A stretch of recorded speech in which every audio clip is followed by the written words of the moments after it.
hazard, 60 miles per hour with gusts and quarter-size hail. Source, radar indicated. Impact, minor hail damage to vehicles is possible. Expect wind damage to trees and power lines, resulting in some power outages.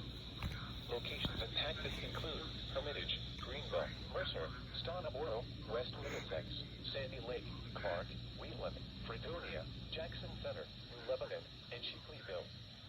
For your protection, move to an interior room on the lowest floor of a building. Please report severe weather by calling 412-262-1988, posting to the National Weather Service Pittsburgh Facebook page, or using Twitter at NWS Pittsburgh.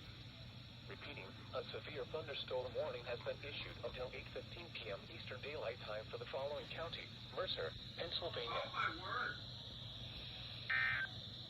Are you kidding me, man? You just cut me off.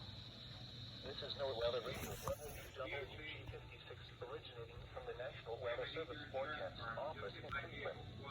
We supply the latest available information for the Mahoning Valley.